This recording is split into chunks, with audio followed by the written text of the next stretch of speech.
kind of all the other things like offensive rebounding that she can do. Knocked away. Boston comes up with a steal. Here is Mitchell veering through the paint and lays it in. She's so quick, and especially when she gets out in the open floor, you'll see her coming down. The quick left to right crossover just gets by. I thought she was sprinting. I didn't think she was lumbering. It was a lumber sprint. Up for the big girl.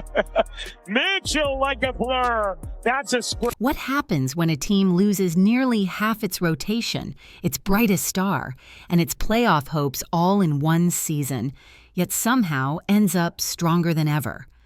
For the Indiana Fever, the 2025 campaign was supposed to be a steady climb back into relevance. With Caitlin Clark leading the charge, excitement around the franchise was at a level it hadn't seen in years. But instead of being remembered as Clark's breakout season, this year turned into something far more unpredictable. A story of survival, redemption, and one shocking moment that fans will never forget. And it all started when disaster hit. Injuries are part of the game. Every team deals with them. But what happened to Indiana wasn't normal. It was a complete collapse. One by one, players dropped off the roster. Caitlin Clark was dealing with what was first described as a nagging groin issue. Sophie Cunningham's MCL gave out.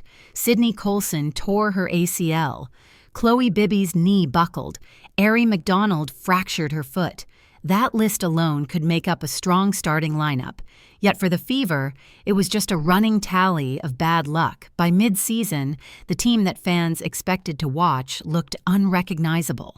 Analysts wrote them off. Commentators started throwing around words like rebuild and lost year. Social media was brutal. Threads speculated that without Clark, the Fever were nothing more than a lottery team in disguise. Rumors even surfaced that certain veterans weren't happy with how the medical staff handled injuries. Nothing official was ever confirmed, but whispers spread that communication between players, coaches, and doctors wasn't always smooth. For a young team trying to build momentum, that kind of noise can be poisonous. Still, there was one undeniable truth. No franchise could realistically survive losing this many players. And yet, somehow, the Fever didn't just survive. They started to fight back. But how do you climb out of a ditch when your biggest star can't even take the floor? Final score, Fever 83, Lynx 72. Indiana ends the regular season with an exclamation point. Fever have won 3 in a row as they enter the playoff. When the announcement dropped, it felt like the air got sucked out of Indiana's season. Caitlin Clark was done. The groin injury that started out as day-to-day turned permanent. What was supposed to be the rookie year that transformed the Fever into a national story instead ended in silence, delivered through a press release. Fans were devastated. Clark wasn't just a player, she was the reason people filled seats, tuned in to broadcasts, and bought jerseys. Her energy had lifted the Fever through tough stretches, and her absence left more than just a gap in the lineup. It was like the heartbeat of the season stopped. And then came the speculation. Some wondered if Indiana had rushed her back too quickly earlier in the year. Others whispered that Clark herself pushed through pain to prove she belonged. Online forums filled with debates about whether the franchise should have shut her down weeks earlier. Nothing was ever confirmed, but the chatter refused to die. The timing couldn't have been worse. With Clark gone, the Fever weren't just losing their star rookie. They were losing momentum.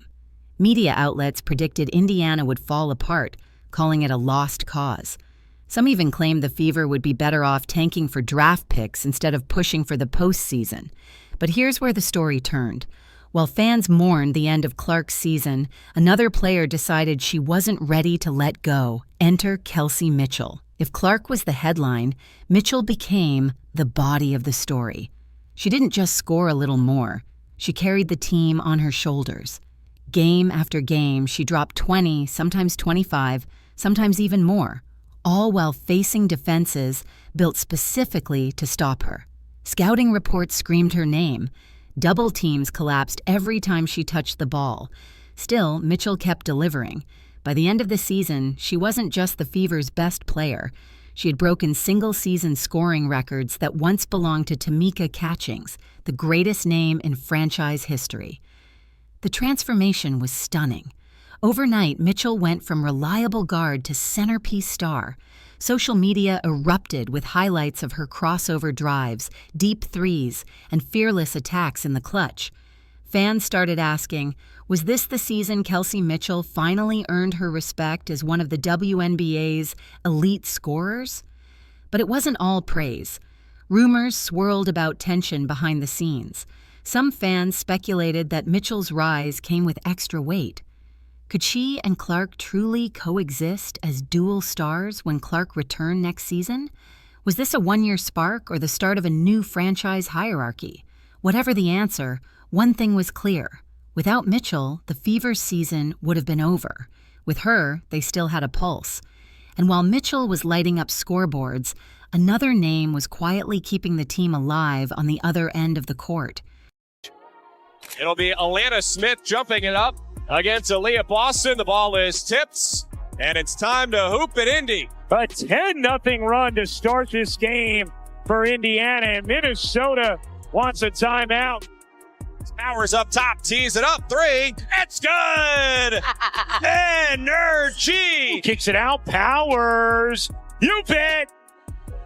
Back-to-back threes from Ariel Powers. The Fever double up the Lynx in the first quarter. It's Indiana 28, Minnesota 14. When chaos ruled the Fever's season, Aaliyah Boston was the anchor holding everything together. Night after night, she showed up. 15 points, 8 or more rebounds, defensive stops against players bigger and stronger. On paper, her numbers looked steady, but in reality, they were life support. Every time the rotation fell apart, Boston was the one who kept Indiana from collapsing completely. She set a new franchise record for rebounds in a single season. Think about that. In the middle of one of the most injury-ravaged campaigns the Fever had ever faced, Boston quietly put her name in the record books. And she did it without flashy headlines or viral highlights, just consistency, grit, and work. What made her presence even more important was the psychological effect. For a team losing players left and right, Boston represented stability. Teammates knew she'd be in the paint, battling on the boards, setting screens, and anchoring the defense. She was the insurance policy when nothing else seemed reliable. Analysts began to point out something interesting. Teams with a player who can dominate the glass and control the paint often punch above their weight in the playoffs. And history supported that. Boston's season wasn't just impressive, it was the type of foundation that championships are built on. But even with Mitchell and Boston carrying the load, the Fever still looked like a team on the edge. That is, until something changed. Every season has a breaking point. For Indiana, that moment came when they decided injuries weren't going to define them. Instead of sulking, the Fever turned their setbacks into fuel. Role players started playing like stars. Hardship signings who were supposed to fill space suddenly exploded for double-digit nights. And players the league had written off, like Odyssey Sims and Ariel Powers, became the heartbeat of the second unit. Sims, who many thought was finished at this level, dropped 15 points off the bench in a crucial game. Powers buried back-to-back threes when momentum threatened to slip away. Suddenly, these fill-ins weren't just covering holes, they were changing games.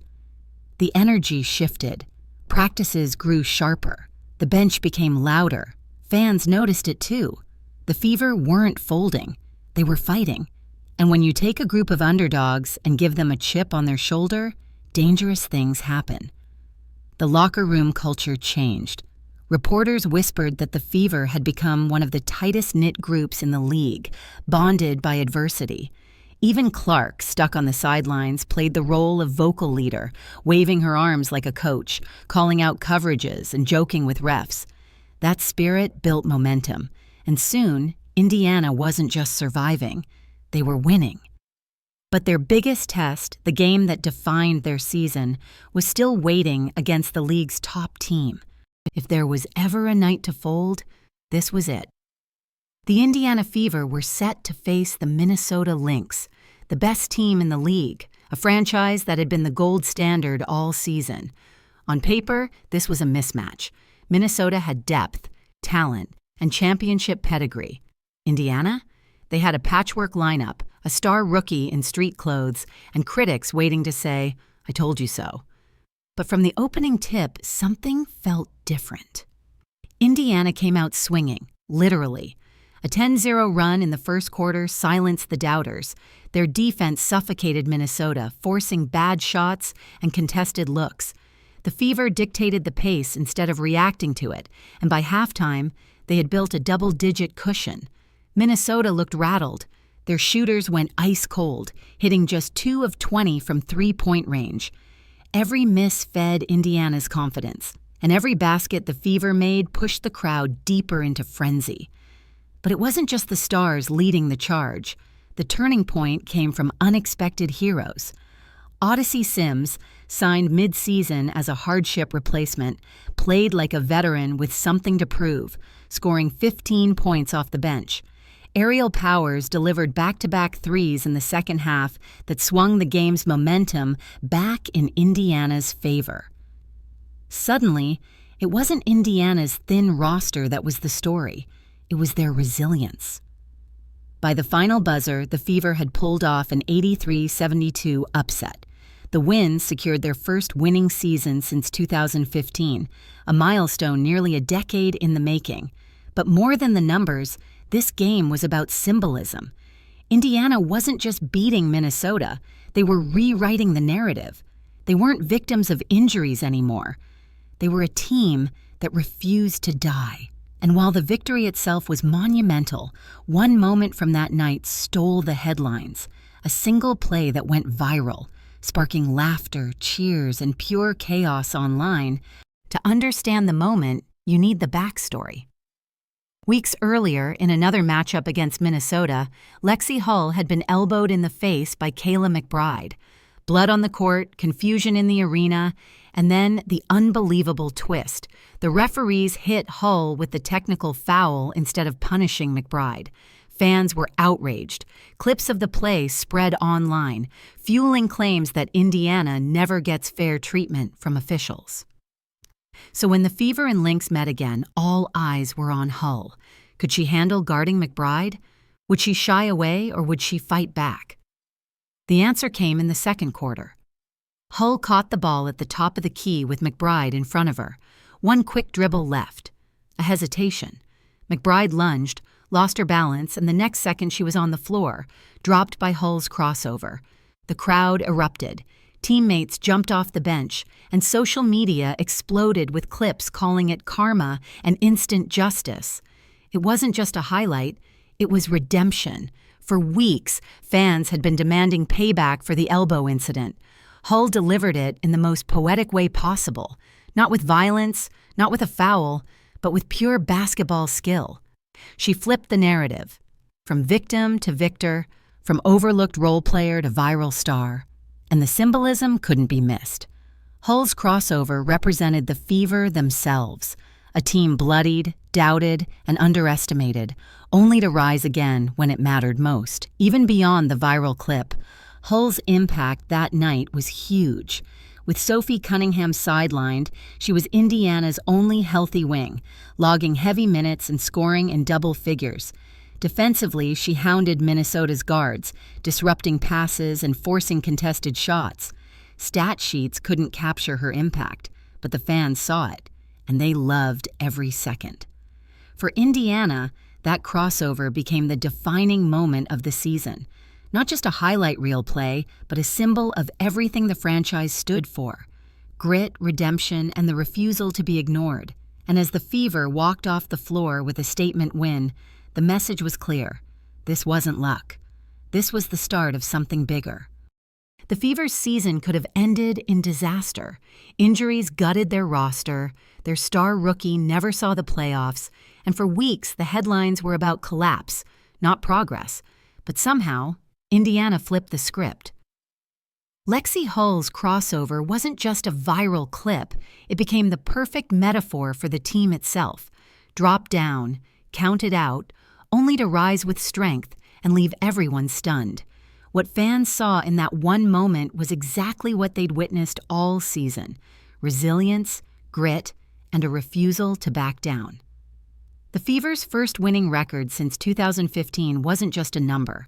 It was proof that the rebuild is finally working, that the culture has shifted, and that this franchise is no longer a punchline. And let's not forget, Caitlin Clark was still there.